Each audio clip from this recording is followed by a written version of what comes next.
الله الرحمن الرحيم. الحمد لله رب العالمين، والصلاة والسلام على أشرف الأنبياء والمرسلين نبينا محمد وعلى آله وصحبه أجمعين، أما بعد. محترم حضرات، یہ محرم کا مہینہ چل رہا ہے، سب کو معلوم ہوگا.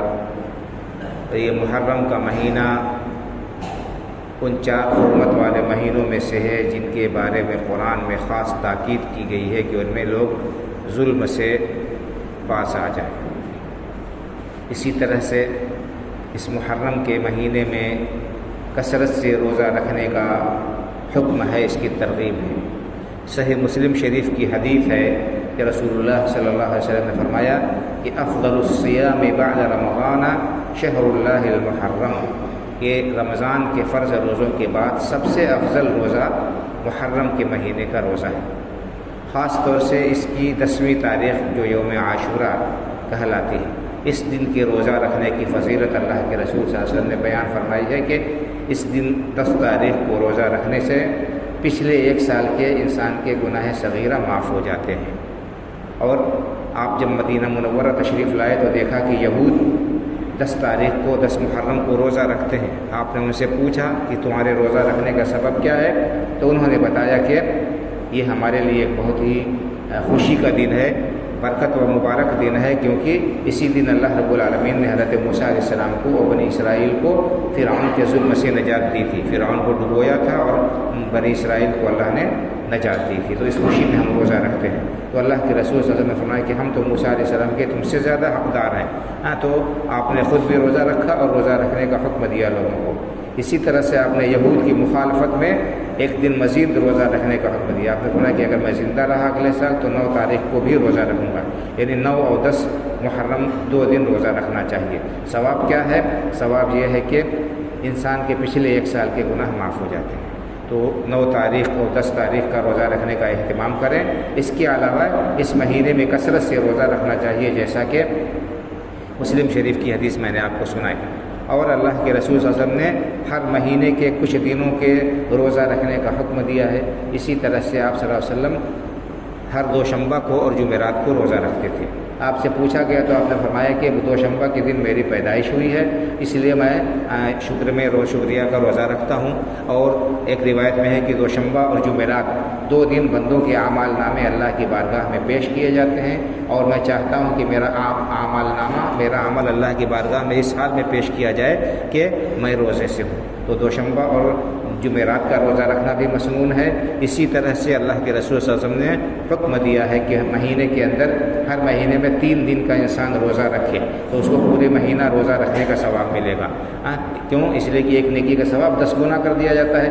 گویا کہ 3 دن اگر انسان نے روزہ رکھا ہر مہینے تو اس سے پورے مہینہ روزہ رکھنے کا ثواب ملے گا. یہ 3 دن کون ہیں جب روزہ رکھنا چاہیے جن دنوں میں؟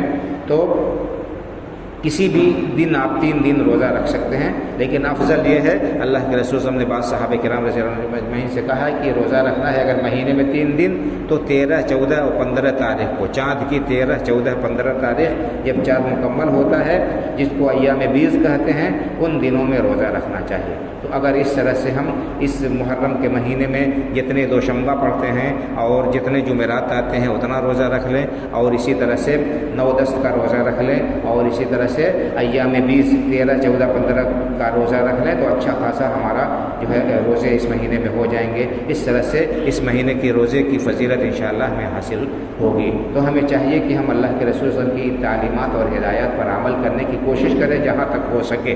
یہ فرض نہیں ہے، نفلی روزے ہیں لیکن ان کا ثواب بہت ہے. تو ہمیں چاہیے کہ ہم ان کو کرنے کا اہتمام کریں اور کوشش کریں کہ ہم زیادہ سے زیادہ نیکیاں جمع کریں. اگرچہ دن بڑا ہے، اگرچہ موسم سخت ہے، لیکن اگر ہم ہمت کریں تو بڑا کام کر سکتے ہیں، ان کو انجام دے سکتے ہیں. انسان جیسے اپنے دوسرے کاموں کے لیے مشقت برداشت کرتا ہے، بھوک پیاس کی شدت جھیلتا ہے، تکلیف جھیلتا ہے، تھوڑی اور تکلیف جھیلے، یہ تکلیف ختم ہو جائے گی لیکن اس کا اجر اس کے اعمال نامے میں درج ہوگا۔ تو بہرحال ہمیں حوصلہ رکھنا چاہیے اور اللہ کے رسول صلی اللہ علیہ وسلم کی سنتوں پر عمل کرنے کا جذبہ رکھنا چاہیے اور لوگوں کو بتانا چاہیے کہ صحیح دین کیا ہے، اللہ کے رسول صلی اللہ علیہ وسلم نے اس مہینے میں کیا کرنے کا حکم دیا ہے، آپ نے جو حکم دیا ہے جو کام کرنے کا وہ دین ہے، اس پر عمل کرنے سے ثواب ملے گا۔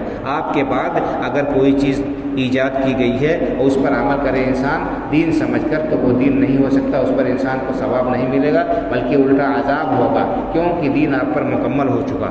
اور اگر دین کے اندر کوئی نئی چیز کسی نے ایجاد کی تو وہ بدعت ہوگی، وہ اضافہ ہوگا اور دین میں اور اس کی منہ پر مار دیا جائے گا بجائے ثواب ملنے کے۔ قیامت کے دن بھی انسان ایسا بدعتی شخص اللہ کے رسول صاحب کے پاس آنے سے اور کوثر سے اسے دھتکار دیا جائے گا، اس کا عمل رائے گا اور برباد چلا جائے گا۔ تو ہمیں چاہیے کہ ہم صحیح باتوں کو لیں، ان پر عمل کریں اور بدعات و خرافات سے اجتناب و پرہیز کریں۔ محرم کی یہی حقیقت ہے جو آپ کو اس کے سامنے بیان کی گئی کہ قرآن کریم میں اس کو 4 حرمت والے مہینوں میں قرار دیا گیا ہے اور اس مہینے میں روزہ رکھنے کا زیادہ سے زیادہ حکم ہے، خاص طور سے 9 اور 10 تاریخ کو۔ اللہ تعالی ہمیں عمل کی توفیق سے نوازے، بدعات و خرافات سے، شرکیات سے، خلاف شریعت باتوں سے اپنی پناہ و حفاظت میں رکھے، اسلام پر زندہ رکھے، ایمان پر ہمارا خاتمہ ہو، آمین۔ وآخر دعوانا الحمدللہ رب العالمین وصلی اللہ علی نبینا محمد وعلی آلہ وصحبہ اجمعین، والسلام علیکم ورحمۃ اللہ وبرکاتہ۔